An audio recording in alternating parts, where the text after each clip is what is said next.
Hi, everyone. You can say hi back. Nice talking to you. Well, Sally, thanks for being here and have a chance to hear a little bit more from Mike tomorrow. But just kind of fun, informal tonight. But you're obviously a great NHL coach. When did it all begin? When did you know you wanted to coach? Was there a magic moment, or has that been something since you were a kid? It's a great question. I think probably the impetus of those thoughts entered my mind when I was in college. I had the great privilege of playing for one of the best college hockey coaches in my mind, Coach Parker at BU.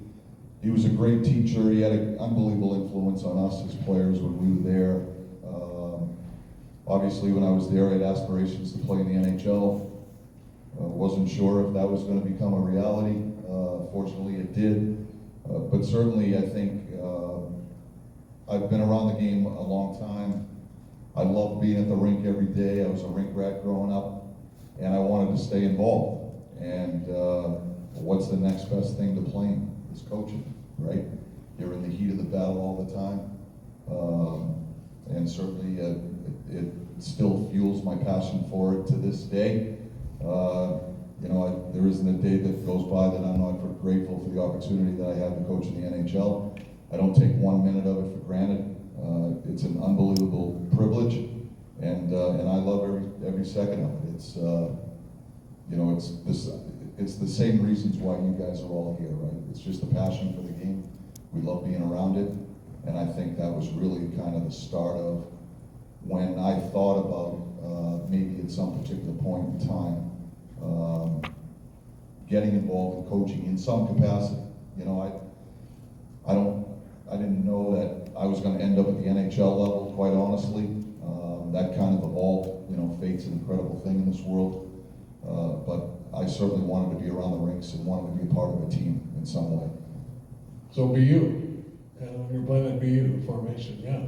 How many of you out there, just curious, you're now seeking your level 5, got roped into saying, could you come out, we just need you for one practice or two. Anybody out there get that?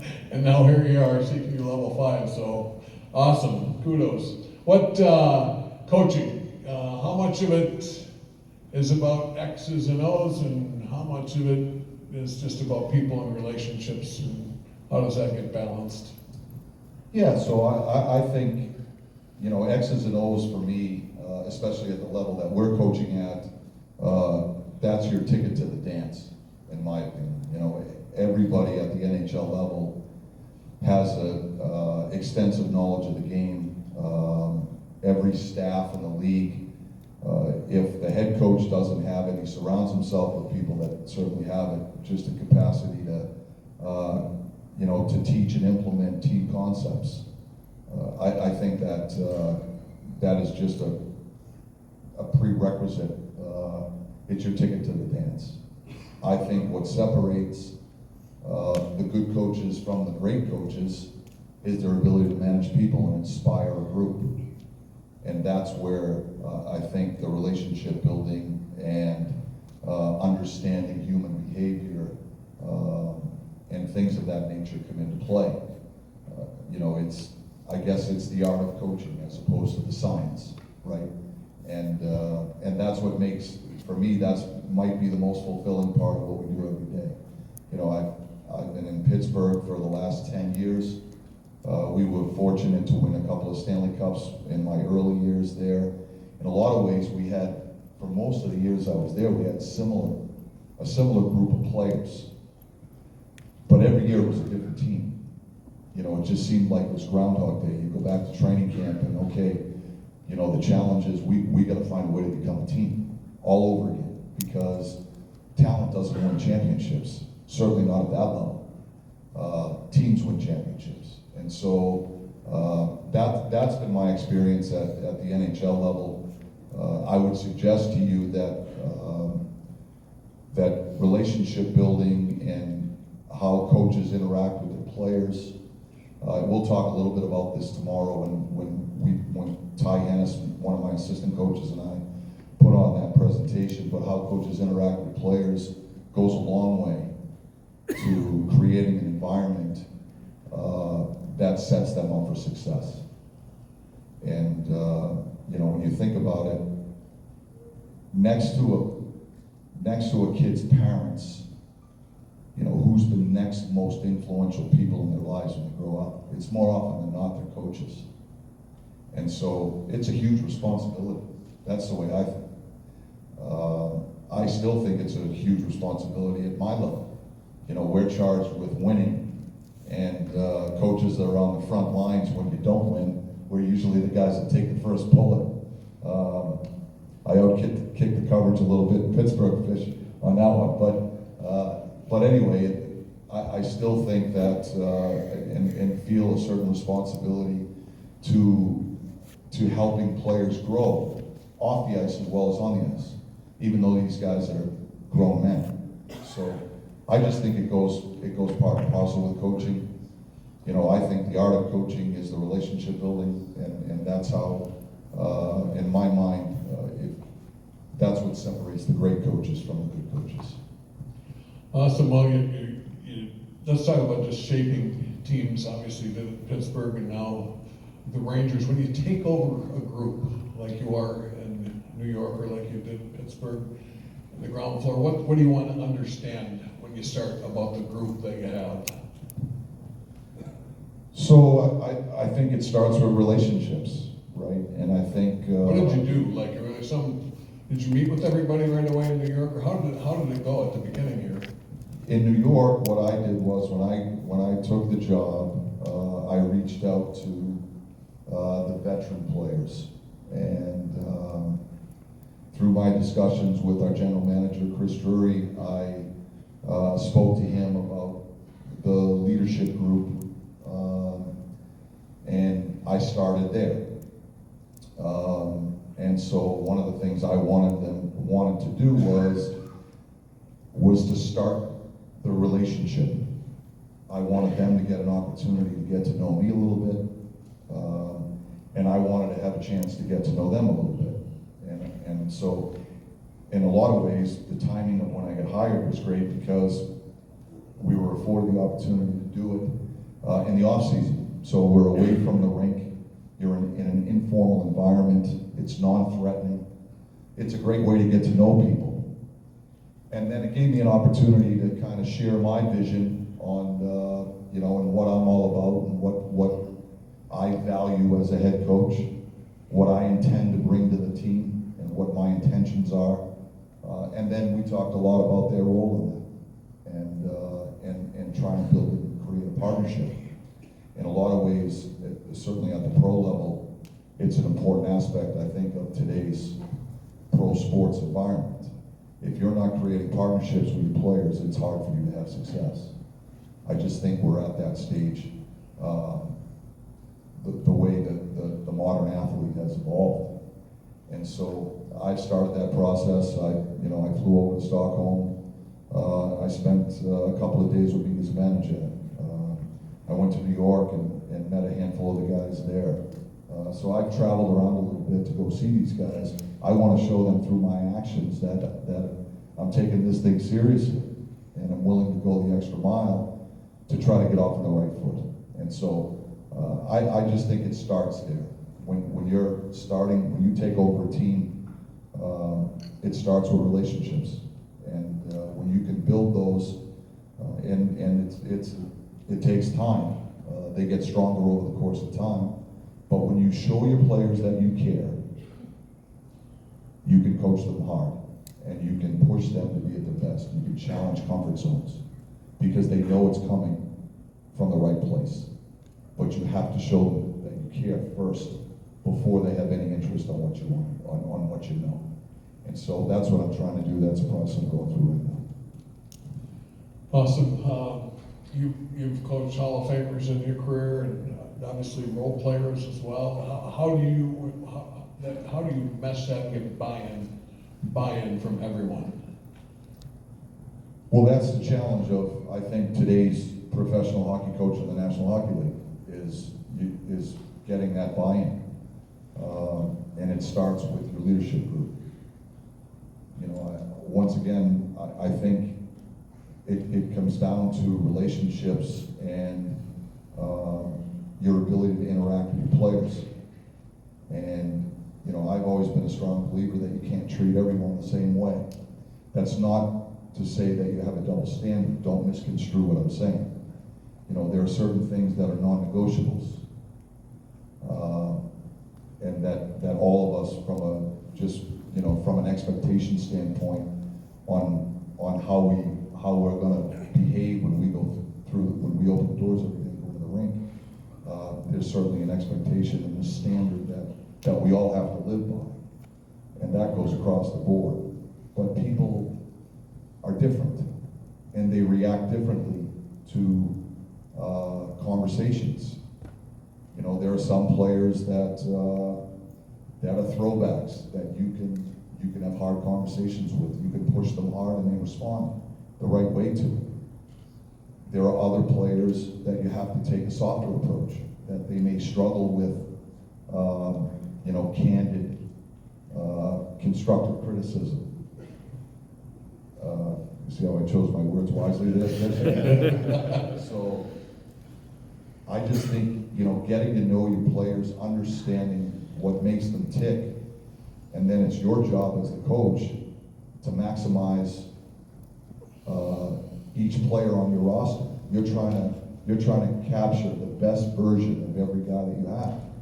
How you interact with those guys is going to go a long way to set up each individual player. For those reasons, I don't think you can treat everybody the same way. You have to get to know your players. You got to take the time to understand them, on how they tick, how they respond to coaching strategies. We have, with my coaching staff in Pittsburgh and moving forward, we have a daily meeting every morning at 8 o'clock. And one of the things we do is we strategize on what our daily game plan is for that day. Part of that process might be, okay, as a head coach in the NHL, a lot of times, there's 3 or 4 players every day that you have to talk to, for whatever reason. Maybe you took somebody off the power play and they're not in a great headspace, or someone isn't on the line that they like to be on, or they didn't get the ice time they wanted. That's the world that you live in as a head coach. I always try to be proactive and get out ahead of those things. So one of the things we do as a coaching staff is we strategize about that stuff. And there's sometimes, I'll just tell you a quick story that will put it into perspective for you. So you guys know Phil Kessel, right? Phil was a great player of ours in Pittsburgh. He's a 2-time Stanley Cup champion in Pittsburgh. He's arguably one of the best American-born players that we've seen. He's a challenge to coach. And we spent a lot of time as a coaching staff strategizing on how we were going to coach Phil Kessel every day. And I mean that in the most complimentary way. He has strong convictions. He likes to do things his way. But there's also the team way, right? And that was my job, was to find a way to reel him in so that we could get buy-in to get him to play the game the way we had hoped we wanted him to play that could help our team win. And that was a group collective effort on our coaching staff's part. So as an example, I might say at one of those meetings, okay, I'm gonna have a hard conversation with Phil today. So it's not gonna go well. And he's not gonna be happy camper when he leaves my office. So at the time, Rick Tocchet was one of the guys on our staff. Tocchet had a good relationship with him. So I said, Tocchet, I want you to put your arm around him. When, either before, you find the time, you'll do it the right way, whether it's before we go on the ice, whether it's on the ice, after practice, whatever it may be, you'll figure it out, but you need to put your arm around him. You gotta build him up. So we would strategize as a coaching staff on how we would interact with certain guys in order to try to make progress and advance. So sometimes it's a team effort. And so those are the things I think that is the art of coaching, right? And experience helps, I'll tell you that. Experience helps. So how'd it go with Cass that day? As you can imagine, how I felt. Didn't he put a bunch of hot dogs in the Stanley Cup? He did. He did, yeah. I never let that one down. I'll bet he regrets that. Yeah, he liked to consume. He probably didn't have the best diet by today's NHL standards, I don't think. Phil's a unique character. He beats to his own drum. He's a great He player, is. and he's a good person, Yeah. and he's a fierce competitor. But he was a challenge. Let's just say that he had strong convictions. Let's talk about team culture. Coaches, what do you do to build team culture with your teams? Anybody? Parties, yeah. Kids that play together, yeah. Signs all over the rink that say no ball hockey. Get the kids together to play ball hockey. Signs all over the rink, no ball hockey. Got the kids together to play ball hockey. All right, that's good. Yeah, build culture. A big part of what you all do as coaches. Mike, what's the difference between a good culture and a championship culture? How would you characterize that? So, I always find this a fascinating discussion, because culture, I think, is a buzzword in today's world, in corporate America, in sports. Every time a coach gets fired and a new coach comes in, we're going to change the culture, right? You hear that fight $1 for every time I heard that every time. What is culture? Define it. What is it? For me, culture is a set of expectations, right? It's a set of expectations or behaviors that we'll all abide by, that we buy into. So, or it's another way of saying it is what do we value, right? So if being a good teammate is something that we value, what does it mean to be a good teammate? Am I just a nice guy? Is accountability something that should be part of a good culture? Accountability is not warm and fuzzy, right? I only know the only experiences I've ever had with accountability normally involve confrontation in some capacity, right? You got to tell somebody something that they don't want to hear. Hence, hold them accountable, hold them to account, right? Is accountability something that's part of a winning culture? I would suggest to you, yes. To answer your question specifically, what's the difference, some of the differences between a championship culture and not? I think a big difference, certainly that I noticed, and I can only speak to the 2 Stanley Cup teams that I was a part of in Pittsburgh, they, for me, are the gold standard. Around this whole concept of accountability, what I observed with those groups was it didn't always have to come from me, right?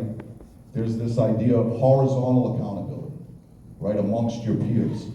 I am going to act a certain way, I'm going to do something or not do something, because if I don't, I'm going to let the guy beside me down. That's powerful. That's way more powerful than a head coach saying, we want you to play a certain way, or I'm going to bench you, or take your ice time away, or there's going to be repercussions, right? That is part of a championship culture. When you get that going amongst your team, you got something. You got something. But I think that's, you have to work at that as a group. That doesn't just evolve. That's also been my experience. So at the end of the day, culture is, in my mind, is just a standard. It's a set of behaviors that we're all going to abide by. It's an expectation we have of one another.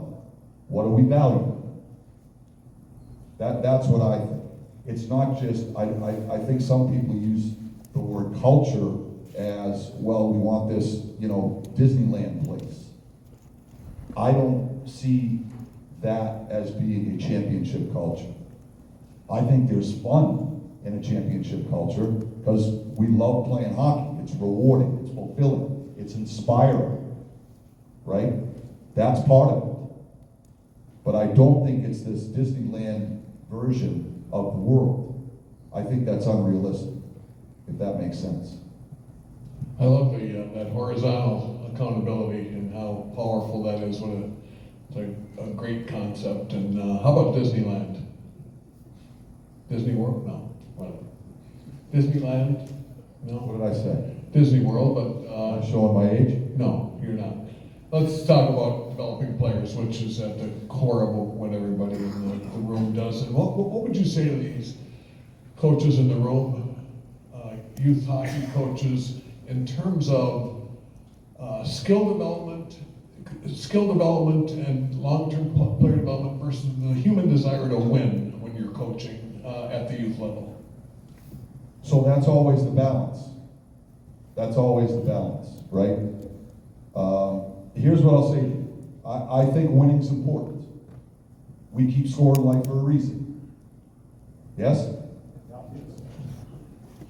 I think it's part of the American way. Yes? Yes.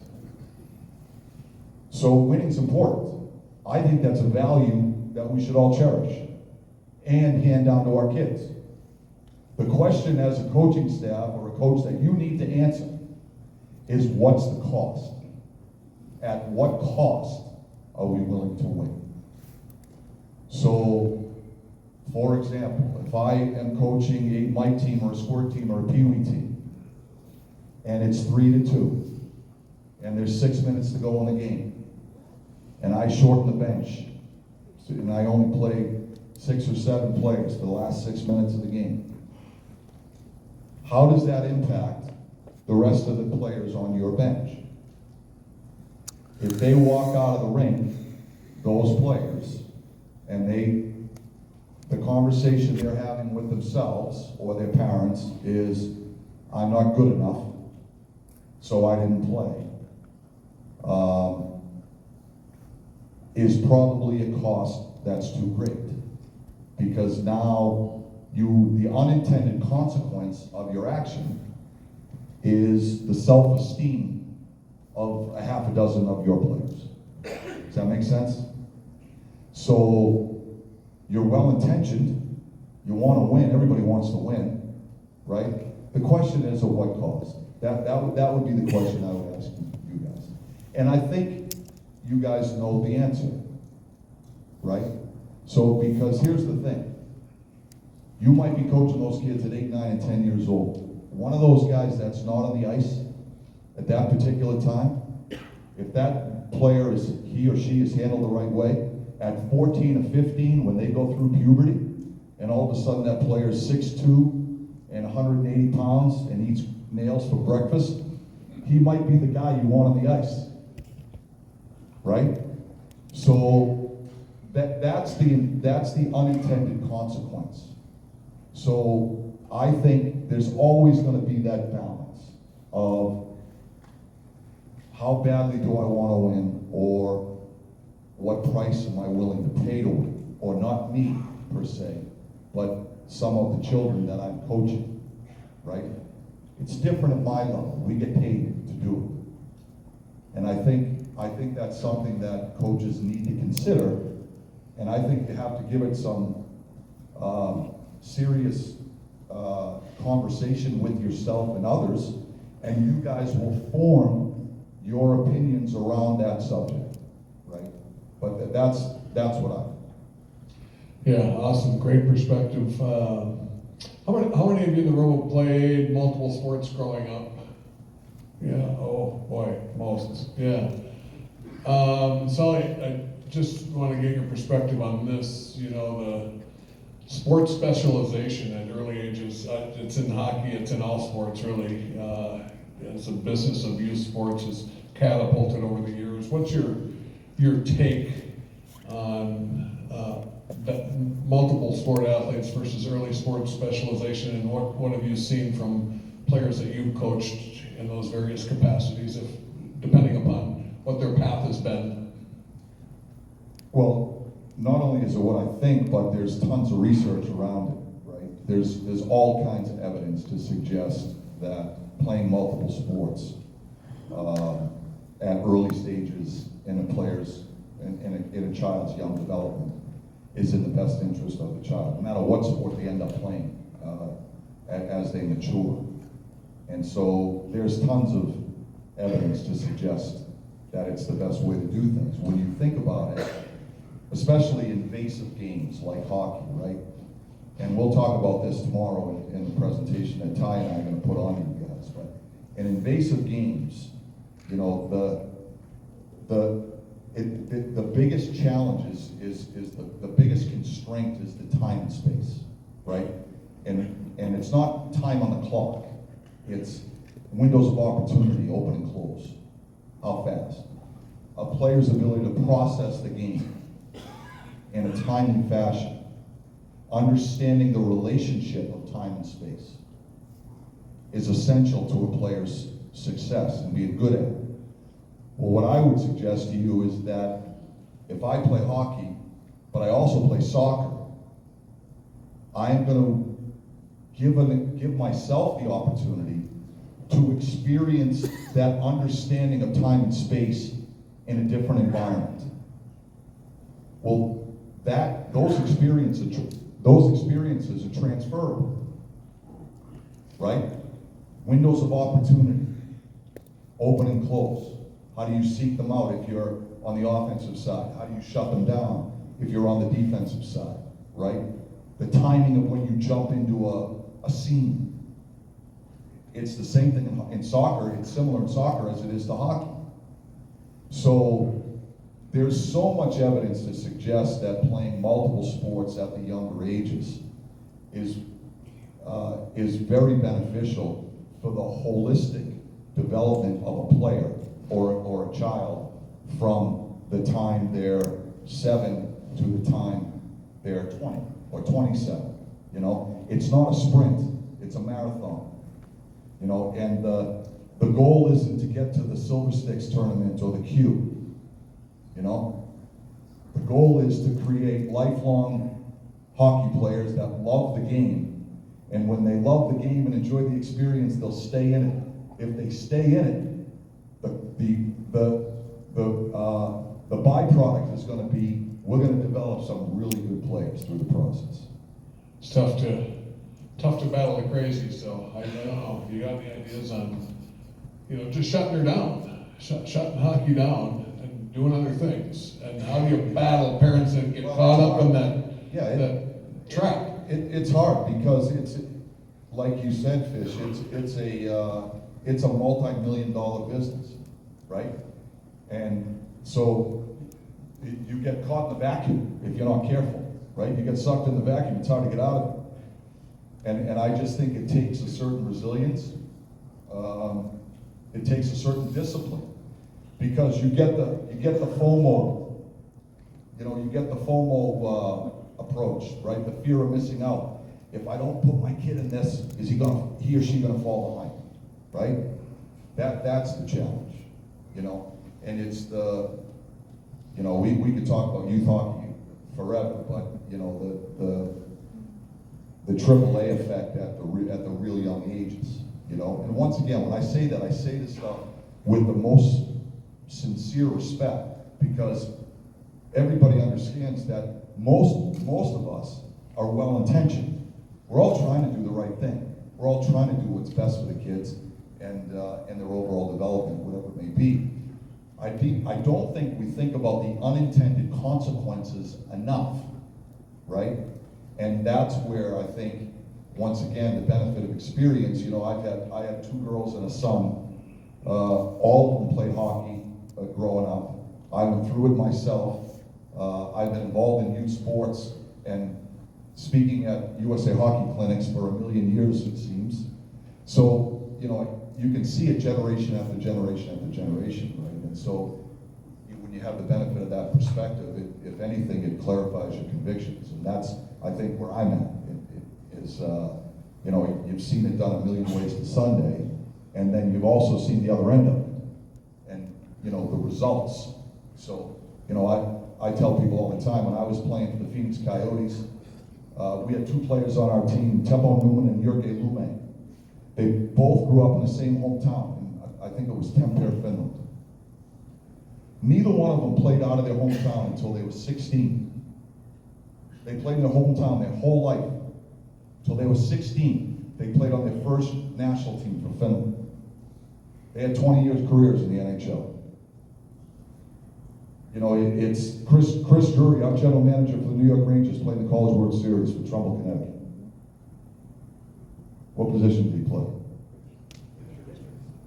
I'll have to ask him, I don't even know the answer. Pitcher. The point is, he played multiple sports, right? So, anyway, I think it's not an easy, the snowball gets going down the hill and it's hard to stop. That's the thing. So, you know, I think once again, it's just about using your own common sense, trying to navigate through the waters. You know, it's hard to change. It's hard to change what's going on because it's a multi-million-dollar business, right? So all you can do is try to understand it and then navigate through it as a parent and a coach or a leader or whatever it may be.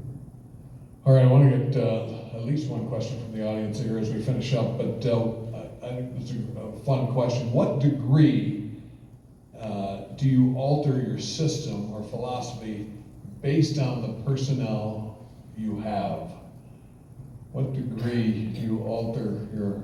Yeah, so you're speaking to the higher level coaches in the room right now. Yeah. Yeah, so, well, what I would suggest to you is that you have to create a team concept that sets your group up for success. I think the first question that I always ask myself and I ask our coaching staff is, okay, I look at our core players, what game do they thrive? What type of game do they thrive? What do they want to play, right? When I took the Pittsburgh Penguins team over, here's just a real life example. When I took the Penguins team over, the coach before me was very much a possession-oriented coach. Wanted to keep the puck, and they were a talented group, so they had the ability to keep the puck. One of my observations, one of the things I tried to do when I took the team over was, we certainly wanted to keep the puck, but speed was more of an emphasis. We wanted to play a north-south game. We wanted to play a speed game. We wanted to play uncomfortably quick so that we could make our opponents uncomfortable at the pace of play that we were trying to play. So it involved tactics, right?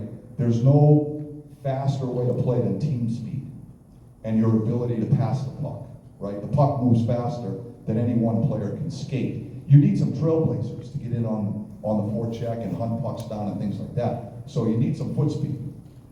But there are players that aren't necessarily fleet of foot that can play a fast game, that can play a speed game, because they can think it, right? So they anticipate and they can close windows of opportunity down on the defensive side. They can get to spots on the offensive side, right? So you can play a speed game, but one of the things that I thought when I looked at the group, Sidney Crosby, Evgeny Malkin, Chris Letang, Phil Kessel, that was essentially the core at the time. And they all wanted to play fast. So that was an example of kind of looking at the group and saying, okay, what game do these guys thrive under? And let's try to build concept around it. So we weren't hinging, for example, on a neutral zone counter. You know, D to D, go on a hinge, back to D, you know. Like one of my assistant coaches would say, D to D to D to D to out of the playoffs. Right? One D to D, we're going north, preferably with it. But if we can't keep it, we're going to put it in areas where we can either put them under duress or we can get it back, right? But speed and playing north-south was the priority, and a lot of that decision was based on the core group that we had. Mike Solomon, everybody.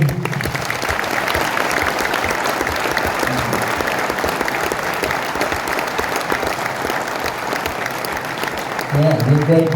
Mike will be outside probably, and you can ask him more questions. Then we could go on forever. But thanks for coming out, Sully. I got Appreciate a it. dinner date with John Tortorella. Uh-oh. And he doesn't like it when you're late. All right.